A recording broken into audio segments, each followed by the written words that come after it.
As a humanitarian who has rescued women and children in Iraq, Syria, North Africa, and Southeast Asia, Victor Marx has long embraced situations calling for courage.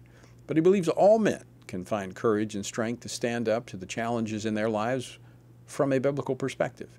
With his new book, The Dangerous Gentleman, he lays out a battle plan for men to lead the fight to rebuild our culture, families, and churches, along with stories of his life's journey.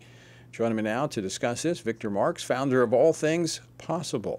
Victor, welcome to Washington Watch. Hey, Tony, great to be here. And Semper Fi. Semper Fi, brother. So you have gone into some really dangerous places. In fact, you were in Gaza shortly after Israel began fighting back to rescue different ones. You've been in different parts of the country rescuing women and children. Talk a little bit about why you do that and where you've been. Well, I'd say first it's a calling, and second, God has ordained us with great teams, great intelligence, and supporters and people who pray for us to allow us to do this without any red tape from governments. So we've been helping those who've been marginalized or abused or taken as sex captives. I mean, the last one we did, because I have people ask me all the time, so was this when you were like in your 30s? And I kind of snicker and go, actually, no. 18, 19 times overseas. We have a safe house in Iraq where we were doing so much of this. But our last one was just 4 months ago, and that was in Iraq, Syria, Turkey region. And we rescued a young woman who had been held captive for 9 years, 2 babies in captivity as a sex slave. And we were able to plan it out for 6 months, execute it in 5 days. And the team was incredible. And I'm actually proud to say that my wife was the point person to make first contact with the young woman. So, yeah, it's what we're called to, but you know, when we're doing stuff and seeing so much fruit overseas and we started doing stuff here, my big concern and the reason why I wrote the book, Dangerous Gentleman, is I'm just surprised by the level of fear among men here in the U.S., especially young men. So that's why I said, well, I think we better start investing in our young men in the U.S. real quick, or, you know, there's going to be a price to pay.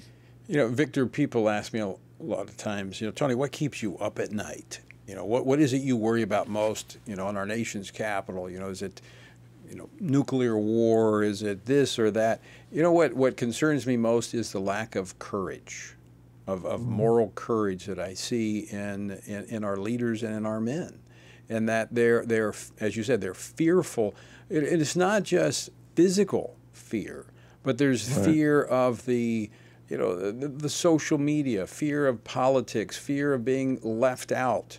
And as a result, we're lacking that courage to not just rescue people overseas, which, you know, certainly takes another level of courage, but even to stand for truth in our culture.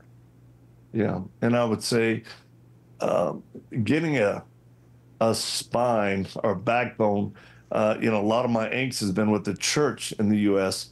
that has propagated this really false sense of spirituality by behavior modification, which makes men passive.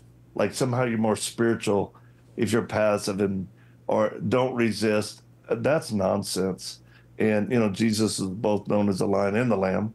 So it's time for men in churches to stand up and go, yeah, our faith and action should look different socially, both in the political realm and even just like your last segment, you know, with school boards. It's a sad state of affairs when men are still quiet about kids having things cut off of them, hormones, trying to change their gender. I just go, at what point is enough? Right. So the book, Dangerous Gentleman, let's talk about the book. How can people get this book? What does it lead people through? What will men get when they get this book?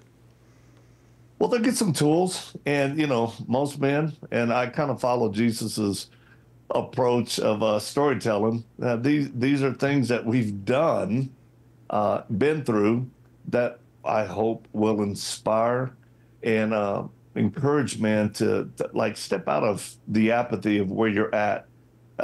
There's a difference between, and is an extreme of toxic masculinity versus this feminism that's going on in manhood. And I think the dangerous gentleman's right down the middle. Which you said in the opening, it's moral masculinity that we need more than ever, and women need it. Single women out there are dying for it. Like, where are the men that will protect and provide? So the book, many stories of me and teammates doing things that, trust me, men listening, I'm just an ordinary fella that learned how to tap into God's will for my life to do extraordinary things. And that's available for everyone there. Right. Yeah. So you don't have to go overseas to get stuff done. So where can folks get a copy of the book? Yeah. Anywhere books are sold, Amazon.com, and there's a website, thedangerousgentleman.com, or Victor Marx with an X. And I tell folks this: if you're a guy out there and you're just struggling so bad you can't even afford it, contact me through my website. I'll make sure you get a copy. And I know you will, because you're a very generous man as well as a dangerous gentleman. All right, Victor Marx, always great to see you. Thanks so much for joining us, and we'll encourage people to get a copy of that, men to get a copy of that book. Great.